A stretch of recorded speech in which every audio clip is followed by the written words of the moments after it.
Good morning, everyone, and welcome to Four Lads Rangers Midweek Pod. I am delighted to be here. It is, of course, match day. It is a vital match day. So, good morning, everybody. Thanks for joining us. Kenny, how are you? We had a bit of a colour clash there, didn't we? So, I had to go and change. Yeah, I did offer, but you went for it instead. Yes, we've got a habit of doing that. Bald, short men wearing the same colours. It's not a good look. We can't be bald and both wearing white t-shirts. So we can't do anything about the bald, but we can change our t-shirts. So that has been done. We're looking forward to it today. So thank you, everybody, as I said, for joining us. Big thank you to our sponsors, Rhino Express, Clydeview Joinery, Athlon Industrial Solutions, CSD Air Conditioning, and our partners, Black Rooster, Art of Gold. We are looking forward to tonight. Kenny, the manager, says we're not going to change our approach. Our approach is always going to be Rangers are going to play to win this game, and we are going to play the way we normally do in our normal style. What do you think of that, first of all, and then I'll give you a few of my opinions on it. It's an interesting one because I would like us, certainly in terms of the first half last week, to be a wee bit tighter than we were. So I don't want to see it quite as open as it was. I understand what he's saying because this is his mantra, isn't it? This is his kind of philosophy, is to play attacking football and to get on the front foot and try and dominate a game. So I do get it. And personally, I think that's not a bad thing to go away from home at it and try and dictate the play, because you take the crowd out of the game to an extent anyway. But for me, more than anything else, I just want to see us defensively much, much tighter than we were. And I understand that last week, most of the problems that Panathinaikos gave us were created by ourselves, by giving the ball away in bad areas. So if we can cut that out, I personally don't think Panathinaikos are going to be much better than they were in that first half last week. So therefore, I'm hoping that we're better again, which is what Russell Martin had said. We have to be better, and I do agree with him. We'll need to make sure that we are fully on it tonight. But if we are, I think we'll get a result. Yeah, look, I think that's key. I would agree with you. I don't think we were necessarily sliced apart through good play. I think at times we were too open. And also, I think we gave away the ball far too much. Kenny, we cannot afford to give the ball away as much. And the biggest issue, I think, for Rangers is how we lost it and where. We were losing it centrally from fullbacks, and we were losing it in the middle of park from poor passes from the central defence. And that was basically meaning when they got it and were coming on to us, they were already bypassed the midfield. They were straight on to the defence. We can't afford to let that happen and let those volume of chances come, because sooner or later the laws of probability will be that Big Jack might not be able to save one. So we really need to be better on the ball. I don't mind them. Look, I'm quite comfortable with them playing expansively and going and try and dominate and that philosophy, because I like it. I generally like it. Now, I know it's risk reward. I understand all that. But I enjoy watching what I've seen so far. I don't enjoy us being so loose on the ball and so kind of sketchy in our passing. We need to be tighter on that. It's a big day, actually, and I was going to single him out for Joe Rothwell. Joe Rothwell in the sixth position needs to be demanding that ball and taking control of the game early on. I think he can. I think he's looked like he's going to be a cracking player for us, but there's a lot of onus on making sure that Suter and Giga use the ball well as Max Aarons and Taff. But the two central ones, and Joe Rothwell comes and picks it up, especially at the start of the game. We want to make sure that we're controlling and dominating the ball as much as possible. Yeah, of course we do. And for me last week, there was a little bit of an imbalance. I think Nico Raskin, being so predominantly right-footed, Max Aarons coming in to the middle, being predominantly right-footed. There was a little bit of an imbalance there, and I think we were taking too many risks. But I mean, John Suter made a couple of mistakes by trying to pass out, and Gia did the same. And I just feel that at this minute in time, as you say, that midfield in particular is going to be absolutely vital for us. And Joe Rothwell holding, I don't know if he'll maybe bring Raskin slightly deeper than he was last week. He might not, I don't know. But for me personally, I would probably prefer to see that. just because we're away from home, we have a lead to defend, although we're not going to defend. We have to make sure that we create chances, obviously. And Joe, as you say, Joe Rothwell is going to be that guy that takes it and dictates it for us. And from there, we can get it forward and get it out wide where we really do need to find. The wide areas are going to be a key for me today as well, because we'll come to the team selection, but it's going to be interesting to see whether he starts with Gassama, whether he starts with the same front three as last week. I personally wouldn't. But Joe Rothwell was instantly, I think I stuck it up in the chat, he's one of those guys that instantly looks like a baller to me. He looks like a cracking player that's going to do very well for us. And he's got that experience at a very high level that we're going to need in games like this, aren't we? Because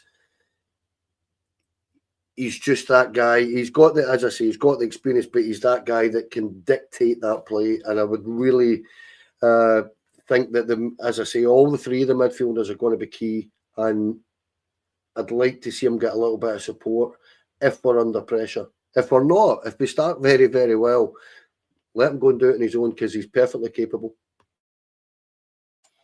Yeah, I think the thing is, it's key for me as well. He has Diamandi and he has Raskin with him. You would imagine that those will be the three.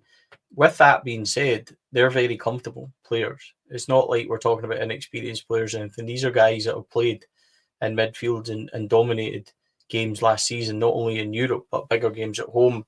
It's been the smaller games they haven't, ironically enough, really turned up. But I'm quite comfortable. They have the experience of going to Olympiacos last year and getting that point. And the key to that game, I think, was Cyril Dessers scoring early on, which was a great turn up for us. So I am hopeful that we will take our experience of them games in. I think key, to repeat myself, is how we are on the ball. That's going to be vital for us. I like how we play, and I'm quite comfortable, but we've got to protect it and be better. And I think they would have learned a lot. But ironically, I thought we were actually better against Middlesbrough. And even though it was only as such a 30-minute cameo with the more that you would expect being the first team, I thought we were a lot better. So I think the hope is that we get better the more games they play together, the more they go together. So we head into this one tonight. Kenny, team selection.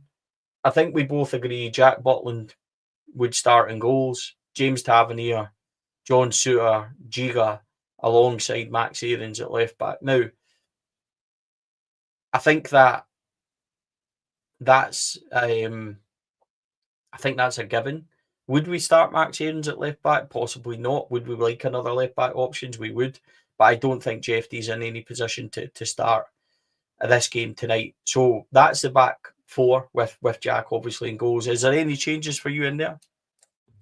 No, there isn't. And the one good thing is that the boy, his name escapes me, and I'm not going to try and butcher it, but the boy that gets sent off last week, he is a fine player on that side, and he was getting up and down that side. So that might help us, that they might be slightly weakened on that side. But in truth, no, you wouldn't start Jeffy in this, because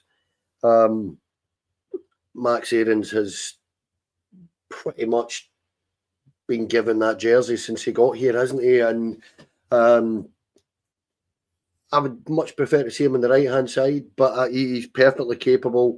And as I say, I watched the game back last week, and there was a 20-minute period in the middle of that where I genuinely felt we lost our way a little bit. But the first 10 minutes or so, and the last 10 minutes or so, we were absolutely fine. It was just that 20-minute period where we kind of did cause ourselves problems more than anything else. And to be fair to Russell Martin at half-time, we got in, and that, Max Aarons getting caught on the ball a couple of times when he had inverted inside, that stopped.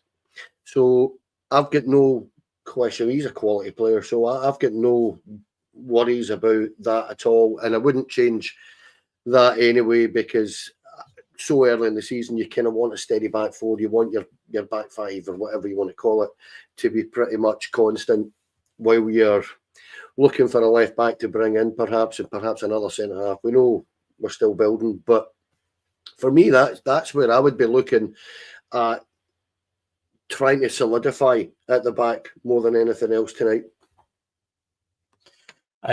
Of course, Milton, you are right. I'm getting confused. Esser scored early in Fenerbahce, didn't he? It was the one where he rounded the goalkeeper. My apologies. You're right. He actually equalised in the Olympiacos. See, this is the old memory getting to me. So well done for highlighting that. It was Fenerbahce that he scored. Fenerbahce was the one where we missed a shed load of opportunities as well, wasn't it? But yeah, we would certainly take that. So interesting. The midfield three, I think, picks itself. Rothwell, Raskin, Diamande. I don't think there's any Jubaiti in there, Kenny.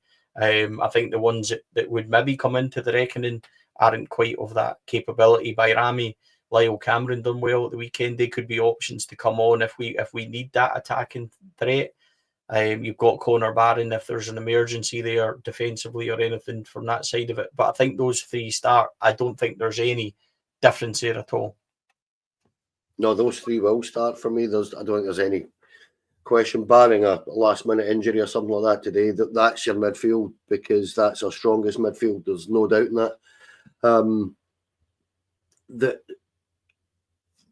As I say, the midfield and the back line kind of pick itself at this moment. Our issues tonight are obviously going to be up front with the injuries we have, but no, you're absolutely right about Nico Raskin and Mo Diamande. They're very, very experienced for us already. And Joe Rothwell coming in and giving them that older head and keeping the shape, which we're going to have to, do that today. We're going, because the simple fact is, for me, more than anything else tonight, is that Panathinaikos are two goals down. They have to come out. They have to. They might not do it immediately, but they're going to have to come and have a proper go at us. And I would expect that to leave gaps for us to exploit. And with those three in the midfield, I would expect them to be able to play through those gaps and get it out wide and create chances. So, yeah, for me, that's an absolute nailed-on certainty that those three will start tonight, mate, yeah. Yeah, I don't think there's any Jubaiti here. Here's where it becomes a bit tricky. Kieran Dowell, Finlay Curtis and Danilo were your front three last week. I think that'll change. It's going to be interesting to see what his philosophy is and his viewpoint. He might view that Gassama is a better substitute around the 60-minute mark if they're coming on very strong. However, like you said, Panathinaikos have to come out. Their right back, Vagianidis, I think you pronounced that, and I may very well have butchered that because it is four lads and it wouldn't be a morning show without me doing something. But I don't think the replacement is, I think he's older. He's certainly got more experience, but I don't think he's got the legs that this young fella had last week because he was up and down that right-hand side. So it's going to be interesting to see how Russell Martin views this. Would he run Finlay Curtis on him, or would he move Finlay Curtis onto the right-hand side and then play Gassama, or keep Kieran Dowell? And we know he likes Kieran Dowell.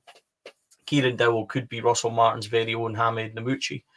When Alex had a big game, Hamed always played, didn't he? So we need to wait and see that. I think Danilo starts. I don't think that changes. I think Danilo had a really good cameo. I thought he scored an excellent header on Saturday. So I think that he will stay in, but I think Cyril will probably get a good half an hour. So that's where I am with it, Kenny. It's going to be interesting. I don't know what you'll do. Personally, I think I would go Gassama and Finlay Curtis, just to have some legs. And the reason I say this is because Kieran Dowell's a hard-working player. But he's a very simple player. He won't run beyond. He won't try and take players on. We might need ball carriers tonight. So if we've got Curtis and Gassama wide, I think they might be able to take us up the park 20, 30 yards at time, which I think might be important if we're defending. It's only my opinion. People can let me know what they think about that. Kenny, how do you feel about it? This is a difficult one for me. Kieran Dowell doesn't have these issues to seek at Rangers. We all know that. We're not his biggest fans, as a fan base, because he does very, very little to influence a game. However, the one thing that he can do is be disciplined. So for Russell Martin, it is a difficult one tonight because with Hamza Egaman and Thelo Askar out tonight, we're definitely weakened up front. There's no, question of that. It's been an unfortunate situation to lose the two of them in such an important and early game. But for me, I'm not sure. I've got a funny feeling he might not start with Gassama and Curtis on the in the wide areas. I think he might start Kieran Dowell on that right hand side purely for the fact that he is going to come up and down that pitch. But I'm with you. I would actually probably be more inclined to start with Curtis and Gassama in the wide areas. I think Danilo, exactly what you've just said. I think he will get the 65 minutes, and Cyril Dessers, he'll be asked to run his backside off, as you know, and work like a Trojan for the team. And I've no doubt he'll do it. And Cyril Dessers will come on for the last half hour. I agree with you again about needing a ball carrier. However, it is one of those things that I am genuinely not sure about, mate, where what Russell Martin's going to do. It's almost like a stick or twist. Do you actually go for it early and just try and kill the game off, or do you sit there and just make sure you're in this tie and then try and kill it off? Going by what Russell Martin has done before he's turned up here, he'll probably just go for it. So you might be right. I'm just not 100% convinced that he won't start with Kieran Dowell tonight, because to start him in the home leg is a massive decision. So we'll wait and see. But personally, I would probably want to see. Now, you'll know better than I will. I'll ask you a question about Finlay Curtis, because I'm not sure. Can he play on the right-hand side? Could he do that? Well, if he could do that, I would probably be inclined to try that then, because neither of them are slouches. They're both speed merchants, and you were going to need pace. So, yeah, that's what I would do. I would probably have Gassam on the left and Finlay Curtis on the right, and then bring it all, and change it up from there. Yeah. Bluebell says, I don't think we can wait until 60 minutes to play Gassama. He's clearly the best option, which I agree. But I'd say he needs to be in for Dowell, start the best team and try and kill the game. Let's not wait. Yeah, I mean, look, if we could go and kill the game and maybe take it to them, maybe surprise them, they might think that we'll sit in. But if we could have a go and get that early goal, like Fenerbahce, not Olympiacos, Stevie, like Fenerbahce, when we did that out there early, then you would be delighted, wouldn't you? You would absolutely love that. I would settle for a first half like in Nice, where we were 3-0 up, if memory serves me correctly. Hopefully I'm right with that one. But yeah, I mean, got to go and see it through. I think that's the most important thing. It's going to have ropey moments. I think most games we're going to give up some chances and things like that. We just need to make sure that we're creating at the other side. Kenny, I think we've said it all, really. I think when it comes to this Panathinaikos game, we know how big it is. Victory tonight in the tie would take us into group stage football. Might open up some avenues with regards to who else comes in, which obviously we're going to come to and talk about. This is vital for the club. We certainly don't want to drop down and play shit. It looks like it would be Shakhtar Donetsk. I think they're 2-0 up against Besiktas, so we don't want to drop down and play them. We certainly want to continue in group stage. So Europa League by default, I think where we are in building and things like that, if we were to get past Panathinaikos, because this game's still on the balance, so we don't take anything for granted. But if we were to get past there, it would signify for me quite a good start. You would have a 50-50 chance against Servette or Plitzen in the next round. Pilsen, I don't know how you print. Somebody told me it was Pilsen, like the beer, didn't they? So Pilsen. And you would have a 50-50 chance, but that would be a winnable tie. And you've then got a chance of the group knockout stages. And that would be interesting for me in terms of getting to that stage. But Europa League's massive. If we can get through this one tonight, taking Panathinaikos would be a good result for me. So it's all on this, I suppose. It's going to be one of those days where I think I'm looking at the clock and watching my watch all afternoon till we get there. But it's certainly a big night. I just wish and hope that the team and Russell Martin can see it through. Absolutely. And it is massive for us because it allows us to kind of figure out our budget to a certain degree, which will allow the owners to kind of figure out where exactly we're going to go in terms of. Excuse me, I'm going to have to have a drink.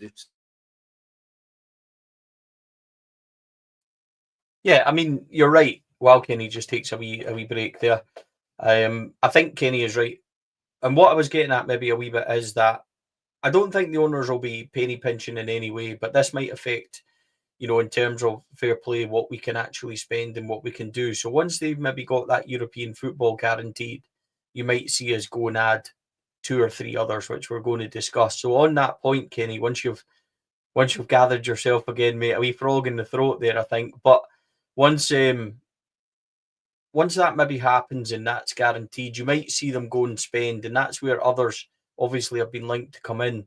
We might be able to go and finalise deals and things like that. Well, yeah, because obviously our budget has been increased slightly with the influx of money from the new owners, but it doesn't alter the fact that we do need to know exactly where we're at in terms of the minimum budget for European football. And at this minute in time, we might not have a budget at all for European football because we could ultimately find ourselves out. So that's why, for me, this game is so important, because if we can get this, I think it's a guaranteed, I think it's about 18 million or euros or something like that. I could be wrong, so don't quote me on it, but I'm sure it's quite a lot of money that we're guaranteed from the Europa League.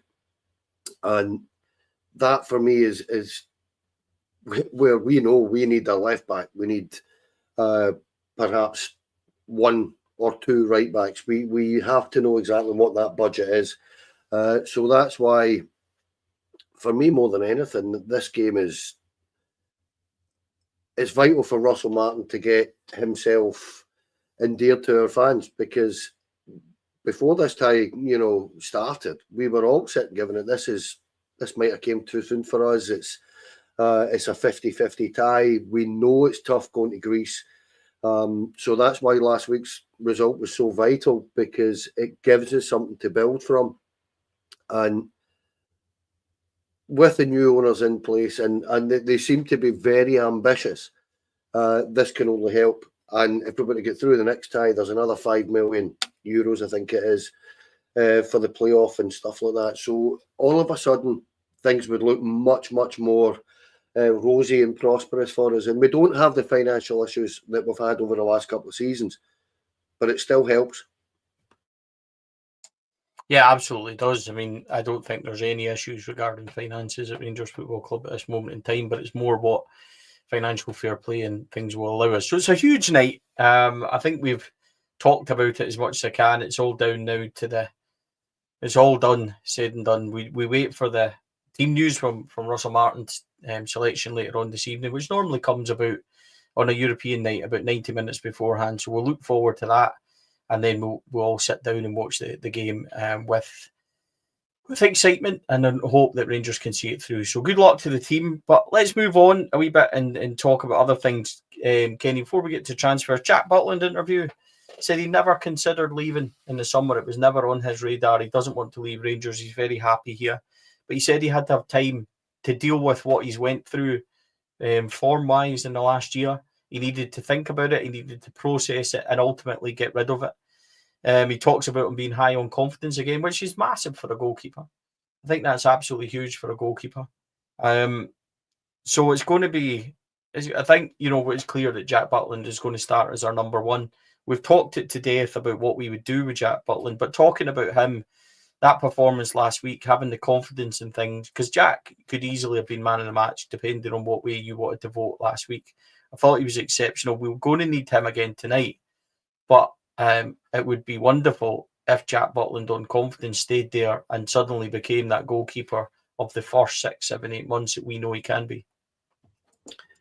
I've always liked Jack Butland as a keeper, even from before he came up to Rangers. However, there's no getting away from the fact that he had a very poor season last season.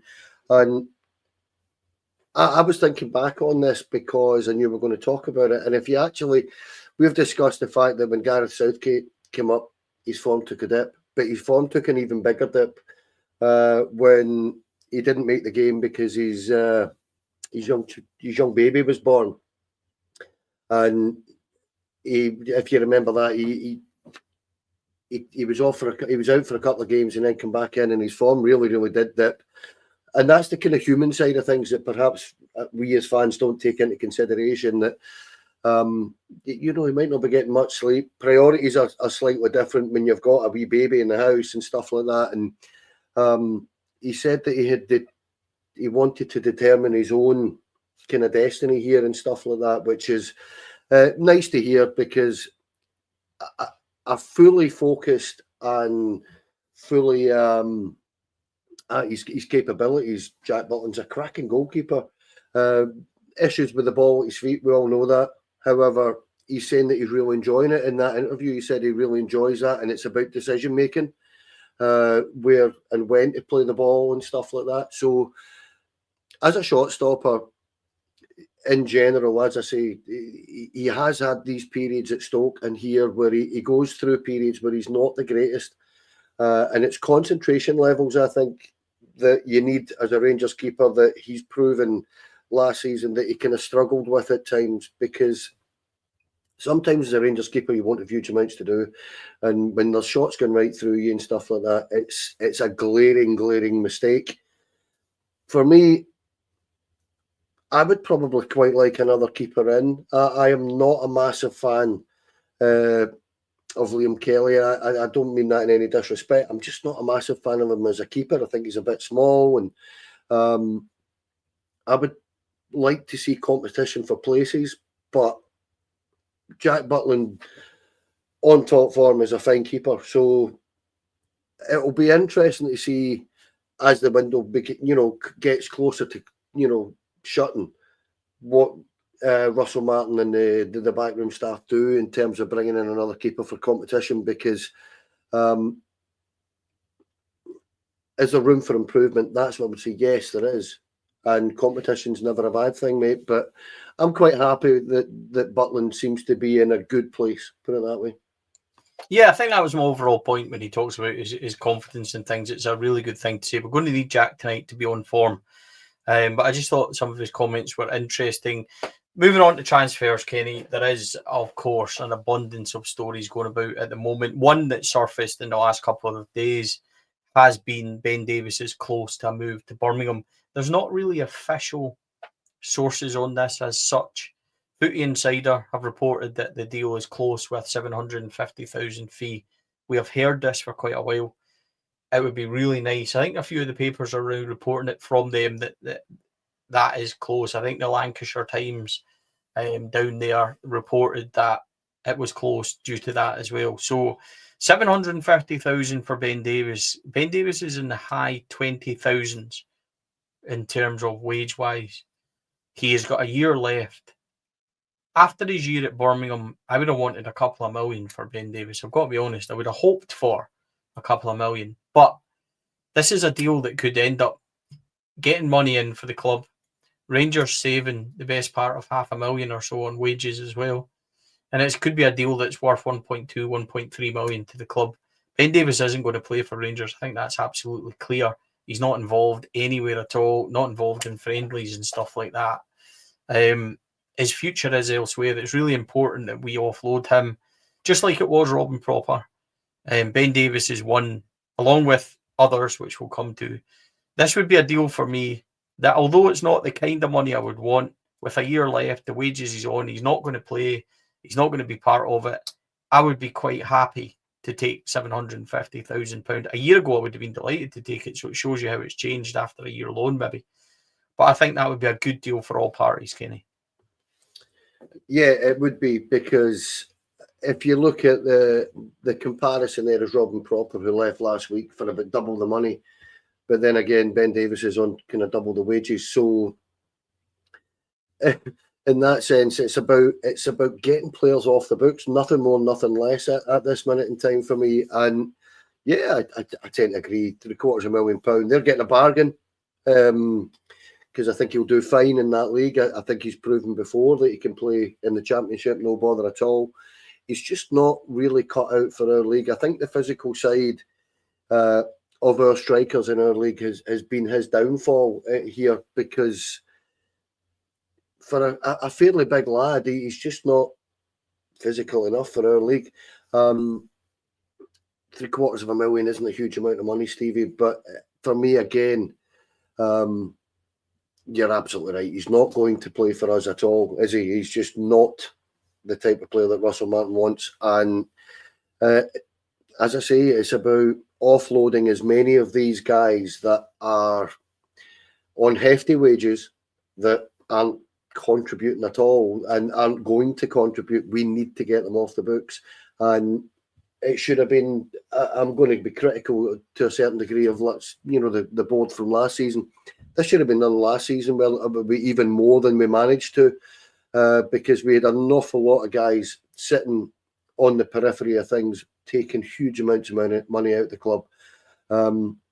So the quicker he goes, the better for me. £750,000 better than nothing, because at this minute in time, I would have let him go on a free. I really would have, because it's just about getting that £1 million a year wages off the books, mate. Yeah, that's what I was trying to get at. If you consider his wages, the deal's going to be worth a whole lot more than 750,000 for Rangers if they can save $1 million odd on wages for a year. There's probably going to be a bit of a payoff and everything else in there. But for Rangers, the absolute saving would be more than willing just to let him sit. So let's hope that those reports are true. I think there's a few journalists here chasing that as well, so we might get an update on that soon. Ben Davies didn't feature against Middlesbrough, which I thought was interesting as well. Another who didn't feature is not training with the first team is Ross McCausland. We reported a couple of days ago on the site that he is close to a move to Aris on loan. That may or may not feature any potential future deals. I believe that they're still working out, as I reported at the time, that the final kind of stages on that. That's another one, Kenny, for Ross McCausland's own sake. I think the club have made it pretty clear that he doesn't have a future here and that he needs to go and seek and play football elsewhere. That's one, I think, again, if it was a year with an option or maybe even an obligation, we'll need to wait and see how that goes. That's one that I welcome. I think Ross is a cracking young lad. I really do. I think that he kicked on at the start, but never really went to any other levels after that. And I think that's where the biggest issue has been. And I think part of the reason was, Kenny, under Philip Clement, we were so boring to watch. We were just so excited to get anyone in that might have any resemblance to being a winger in that team at that time. And Ross McCausland coming in when he did kind of gave us that hope that we didn't have at the time. I think it's a good move for Ross. I think if it could be a future move for us, maybe any kind of clauses and things, then that's going to be something that, again, is a welcome.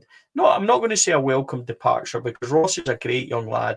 He's given years to the football club, grown up with us and stuff like that. He's just at an age where he needs to play football, along with others who we'll discuss. But it's a good move for everyone. Yeah, it'd be a good move for him. Personally, for Rangers, I kind of noticed that there was a game last season up at Aberdeen where he just looked utterly out his depth, and it was a shame to watch. And it kind of put the death knell in his career for me at Rangers. And I blame Philip Clement a lot for this, for playing him at times when he clearly shouldn't have been playing. He wasn't playing well enough to get a game.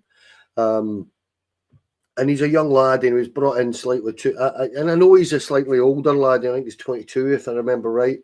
And so he's slightly older, but his progression into the first team just kind of came in a flash, and he started playing him almost every week at times, and it didn't do him any favours. I mean, he's done all right for us, and I wish him every success wherever he goes.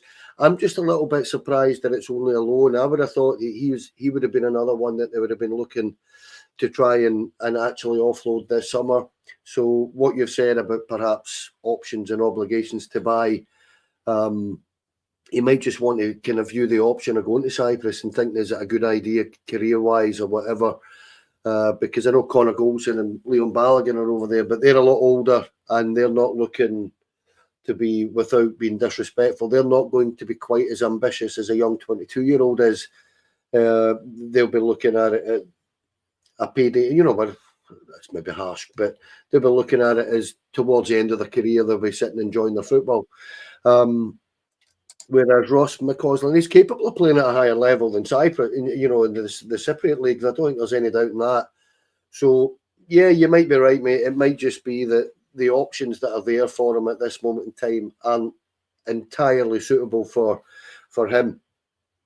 And he has this possibility, and he might just turn and say, well, I'll go for a year and then, or 6 months or a year, whatever it's going to be, and then we'll see where I'm at the end of that. Because as far as, I think you've told me he's been told he doesn't have a future at the club. So, yeah, again, as I say, if he goes in the next few days, he goes with my best wishes, because, as you say, a lovely young lad, one of our own, and disappointed for him, because I would really have hoped that he had kicked on the way that I thought he might have, but he just doesn't seem quite strong enough, quite fast enough, quite physical enough, and quite technical enough.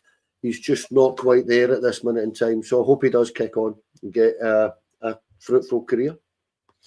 Yeah, other news. The manager said at the weekend, I actually asked him the question if anybody was close to an exit door, and he said there was plenty of interest. We're waiting for that to materialise. Rangers have got interest in Leon King. Leon King turned down his move to Wycombe because he was waiting on another move which he fancies more, which is in its early stages. So it'll be a case of Rangers working out a deal there if it's possible. Another one is Jose Cifuentes. He's been told again to leave the club. I don't think he's even training at the moment with the football club. He's been told he can leave immediately as well. Rangers are not going to be difficult to deal with. They'll look for a fee, probably in the region of Ben Davies kind of money, and look to move him on. There is interest in Jose Cifuentes. Again, this is the stage of trying to get actual bids and get things over the line. Another that's allegedly close to the exit door is Clinton Nsiala. There's supposed to be a lot of interest in him. These deals are all there and thereabouts. A lot of people asking about Rabbi Matondo. Rabbi Matondo had his operation. It's a small cleanup operation, but he had that with the purpose that he would be fit for the first couple of weeks into August, so that Rangers could look to put him out of the club towards the end of August. That's not a secret. I don't think there's any revelation behind that. Rangers are looking to rehab him and move him out the door. He's only got a year left. He's on far too much wages. Again, another that's on too much. These are guys that it becomes absolutely vital that we move out the door. Now, with Leon King and Ross McCausland, these are Rangers boys, and I'm disappointed for them that it's not happened the way we want it, but it's vital for the football club that they both move on. I think with Cifuentes, Davies, Rabbi Matondo, it becomes vital that we move them on financially and things, Kenny, because they're just a drain to resources. And again, that's not a criticism of them. We were stupid enough to give them those contracts. Young Clinton's different. It's just not worked out. A new manager doesn't fancy him quite clearly, so it's best he moves on. Rangers will get a deal for him. But with those three that I mentioned, Davis, Cifuentes, Matondo, it's vital that Rangers move them on. That would free up £90,000 a week, in the region of £80,000-90,000 a week. And that is a first team player, and rebalancing things a wee bit. This is mistakes that we can't afford to be making, but it is vital, Kenny, that we move them all on. None of them have got a future here at the club. No, you're right. And this is a legacy of Ross Wilson and Michael Beale, isn't it? And as sad as it is, we're still kind of paying the consequences of some of these decisions that were made, 2 and 3 years ago. Because when you look at some of the players, we're talking about Ben Davies, we're talking about Rabbi Matondo. Almost from the minute they got here, you could tell they're not going to cut it. The Leon King and Ross McCausland are totally different. They've came through our setup, so you wish these kids all the best. Jose Cifuentes is another one that mystifies me. When you took one look at him and go, well, what does he do? Not huge amounts, and to be bummed up the way he was by Michael Beale when he first arrived, and then to be so disappointing.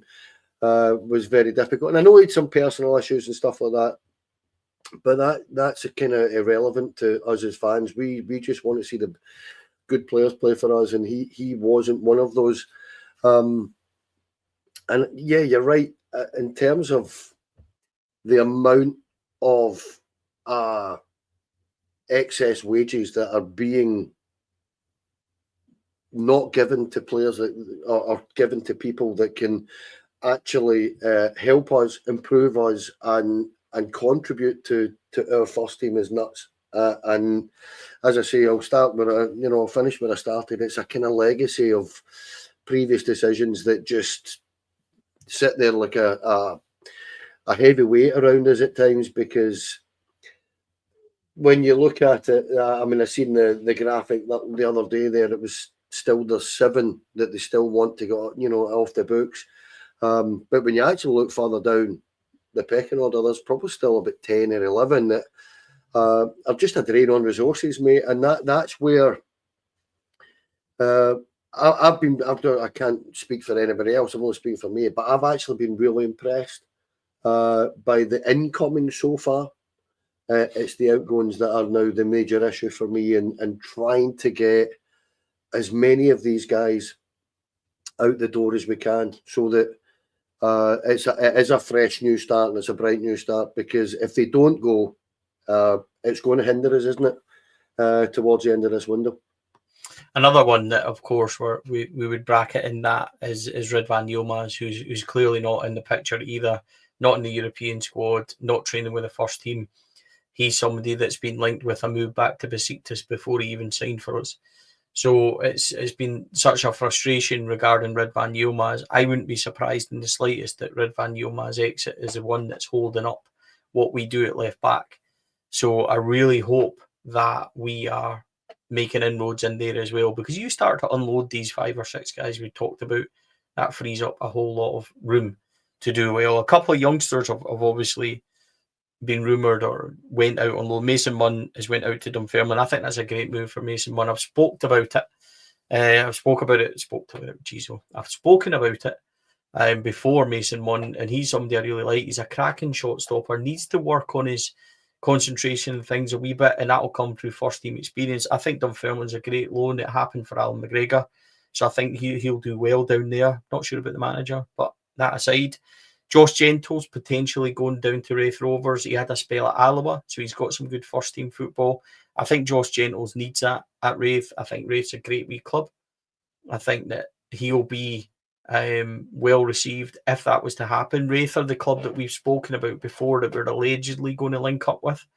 So if that was to happen again, Kenny, good move for young Josh. I wouldn't be adverse to the likes of Xander Hutton, who signed a new deal this morning along with his brother Ben, moving out on loan and getting experience as well. These are boys. I think Xander's a good player, good young player, but there's a hell of a difference between B team level and first team football.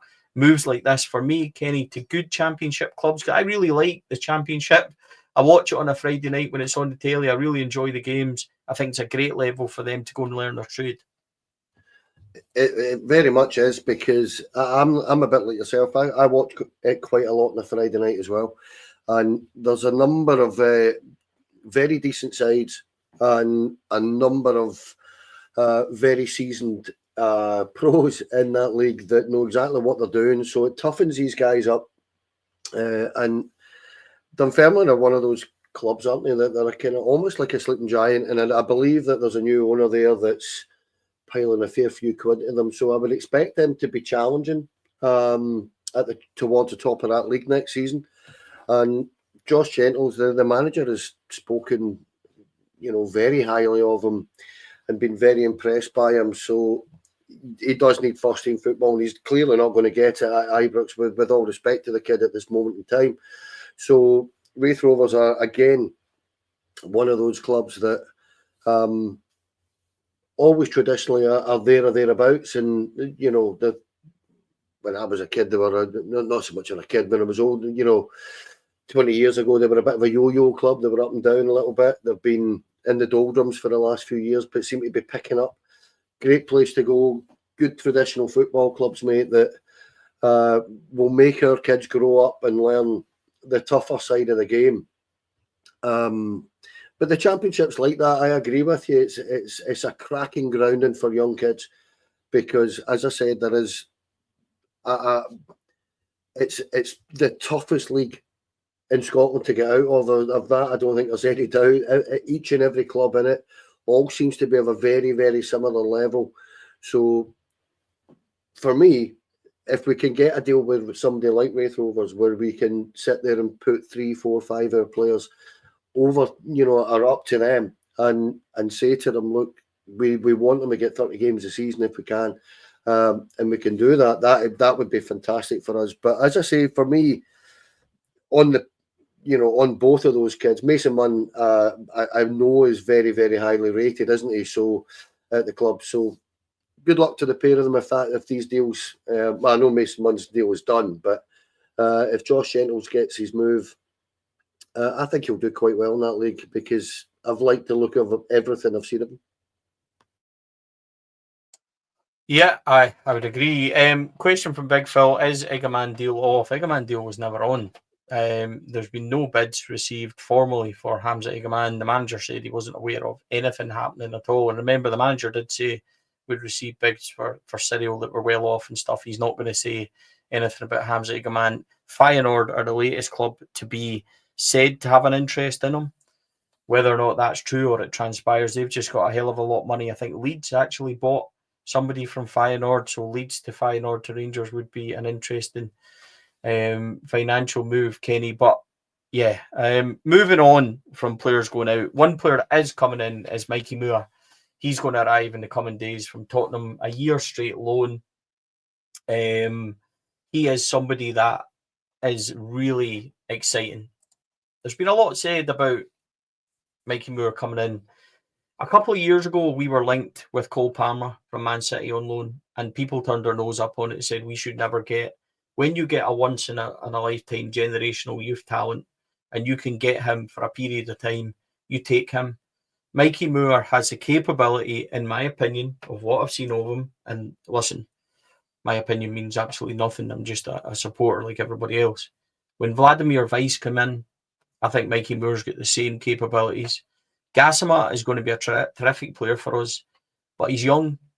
Mikey Moore's also young. There's going to be an inconsistency there. But if you can balance both of them off against each other, you can dovetail positions, you can have that threat, then I'm all for this. I think this is a cracking loan move. And I know that Finlay Curtis is there also, but Finlay Curtis is somebody that we're going to have to take our time with and make sure we get the right minutes for him as well. So in that way, I think this is a terrific move for the football club, Kenny. And Mikey Moore is somebody that I'm very excited about coming here, and I think could have a Vladimir Weiss kind of impact on our games and our team, because I do think he's that exciting, judging by what I've seen, judging by reports and people that I know down south and the way that they talk about him. I think this is a really good move. He is so highly regarded down there. You have to take notice when we're trying to get a kid like that in. And for me, again, this is about competition for places. It's about being serious about trying to win titles. It's about being serious about trying to win cup competitions and doing well in Europe, because you can't expect the way we're going to play for Gassama to play 50 games a season. You don't want that to happen. It's the same on the other side. We need competition. That's why we're getting linked with 2 right wingers as well.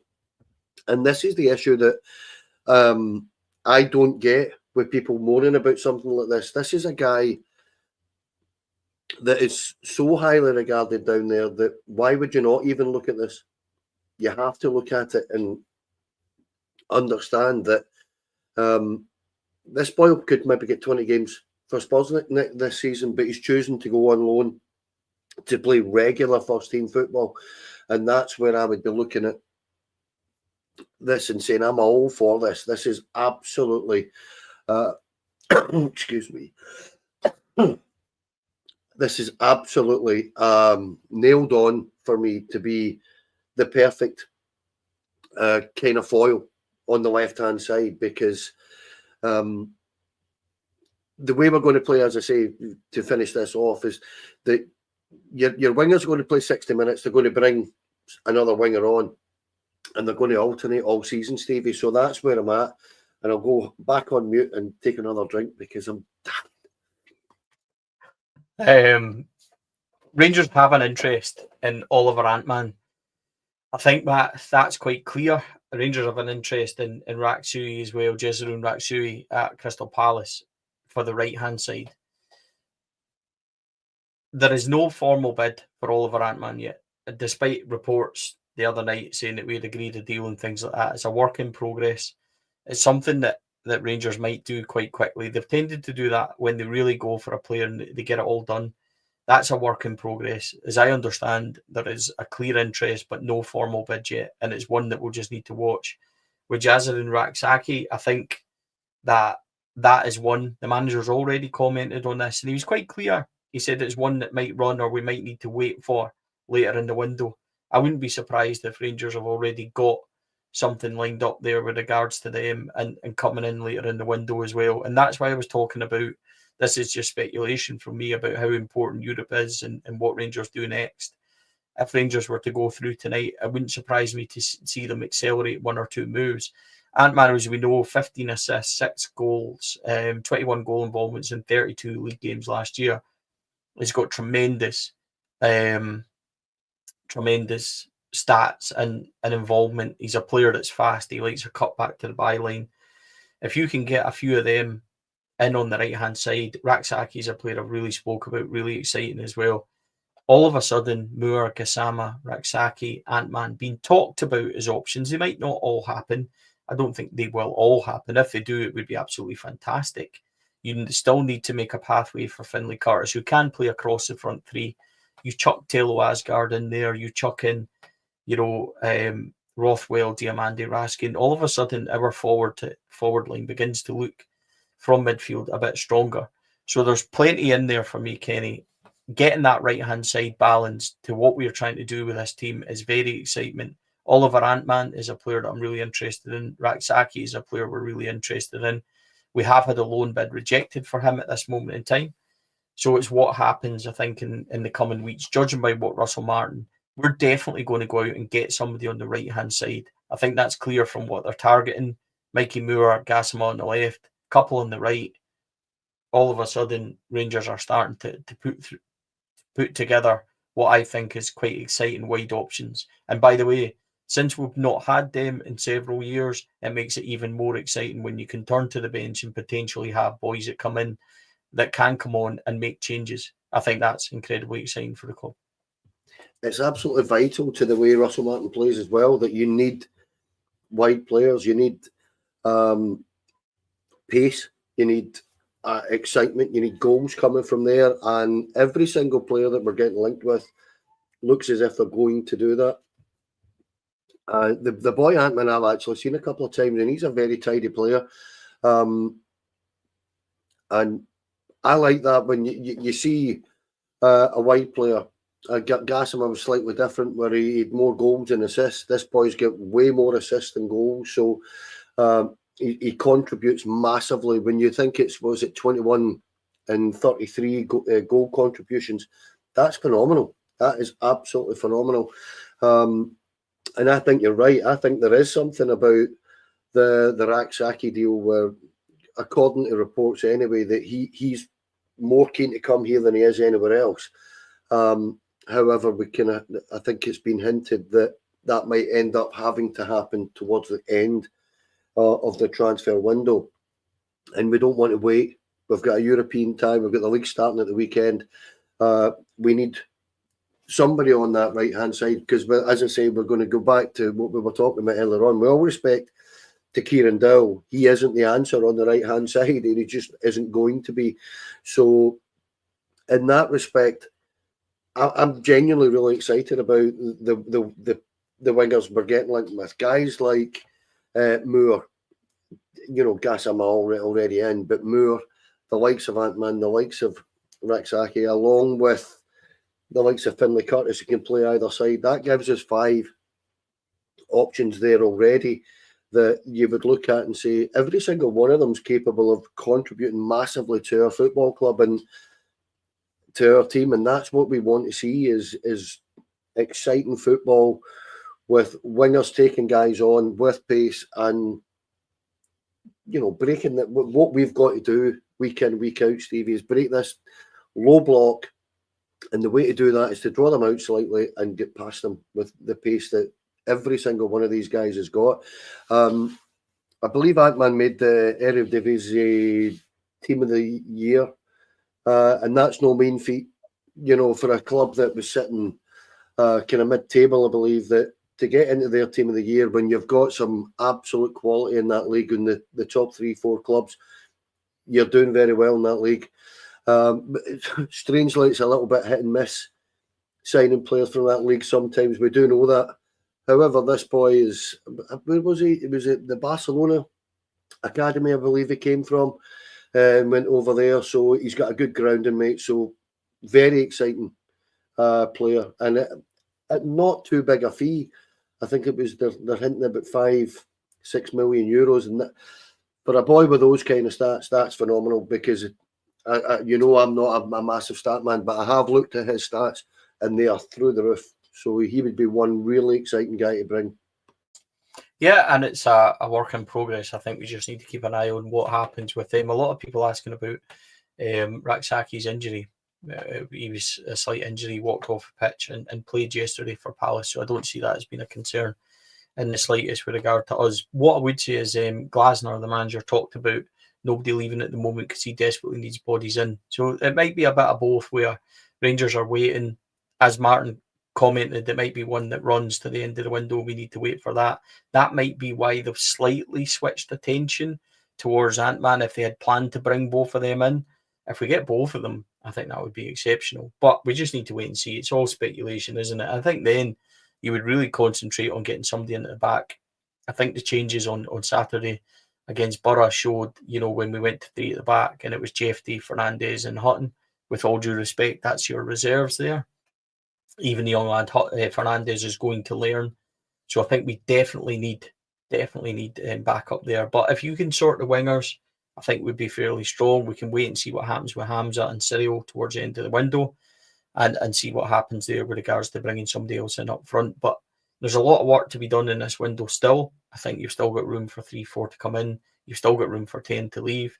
And we'll just need to wait and see how that all goes. But tonight, the priority is Panathinaikos. We've been talking to you folks for nearly an hour. Kenny, I think we've done okay.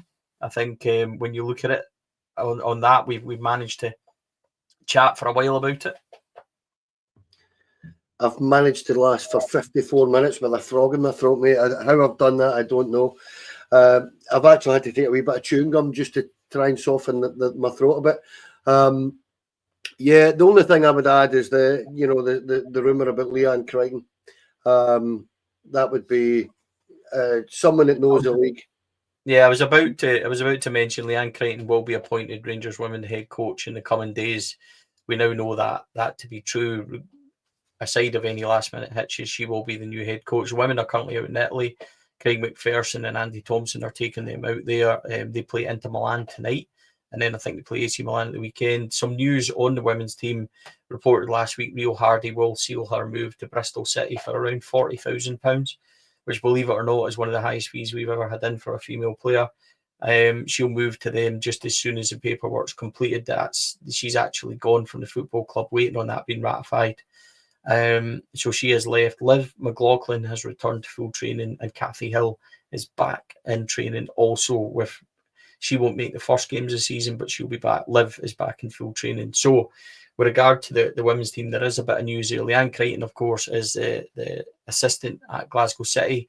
People probably know her from BBC Scotland. She does quite a lot of work on there, Kenny. But she's never been a manager or a head coach before. She does have assistant experience. She's somebody that I've spoken to and dealt with before. Big move for her, and obviously from Rangers women's point of view, it's vital that we get somebody in before that Montrose and league start towards the coming weeks. Yeah, it's an interesting appointment because, as you say, it's a little bit like Joe Potter, who didn't have any managerial experience. She was an assistant as well. So, but listen, the one thing that Leanne will do is that she knows this league really, really well. She's used to being pretty successful. So good luck to her and to the women's team, because, as I say, I'm no expert in the women's team, mate. You know that, but at the same time, I like to see them do well. And on the face of it, it looks like a quite a smart appointment to me, because what we do need is somebody that can take. There seems to be an awful lot of turmoil. Not turmoil, I beg your pardon, upheaval with the women's team at the minute. So you want a bit of stability, and you want somebody that knows this league and knows how to get results in our league. So good luck to her. Yeah. Before we go, I would like to thank two of our members. I would like to thank Stephen Fleming and Kimberly Neal for their support of our live night on Friday night at Walters. That's almost a sellout. Last I spoke to Walters, we were heading towards 100 tickets sold and selling out the venue, which we're absolutely delighted at. There's going to be some tickets for sale, I think last minute on the door, unless they sell out before then. So really delighted with it. Reaction we've had from everybody. Walters have made us feel really welcome ahead of playing our live show on Friday night. But a huge thank you to Stephen and Kimberly for supporting the night and buying raffle tickets. So they emailed us at fourladsadream@gmail.com and bought some, and we really appreciate that and really appreciate the support. We'll film the raffle so that everybody can see it, and the tickets will get kind of scanned out to them as well so that they can see them all as well. But all your favourite podders will be live on Friday. Hopefully Kenny makes it. It was great to have you back, mate, as I said, and hopefully in the coming weeks we'll be back to normal and back to us being back for the schedule and things like that as well. Yeah, I would. I'm certainly hopeful that I can make it. I'm not 100% certain, mate. You know, there's stuff going on, Tracy's in the hospital and stuff like that. So we will wait and see. But I'll be gutted if I don't make it, but I'll be there for Blackpool anyway. But thanks for having me on. It's nice to get back in the saddle a bit and enjoyed that, mate. Thank you.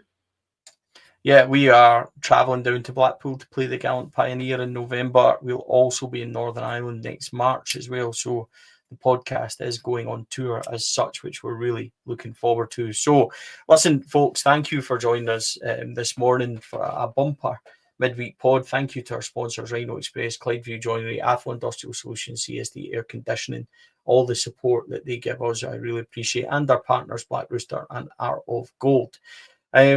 Good luck to the team tonight against Panathinaikos. It's a huge match. You'll get all the reaction on this channel from it. We may even go live afterwards, depending on who is available.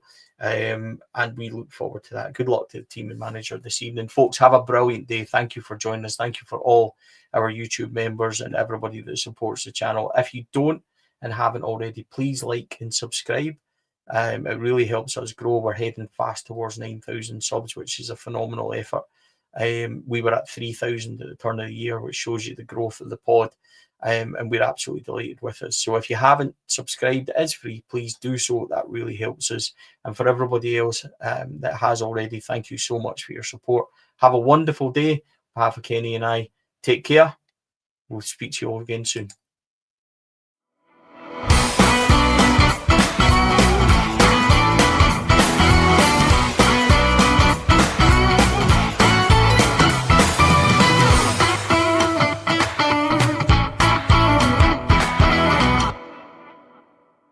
The Four Lads podcast is sponsored by Rhino Express, Clydeview Joinery, Athol Industrial Solutions Limited, and CSD Air Conditioning, in partnership with Black Rooster and Art of Gold. Thank you for listening to or watching the podcast. We hope you've enjoyed the show.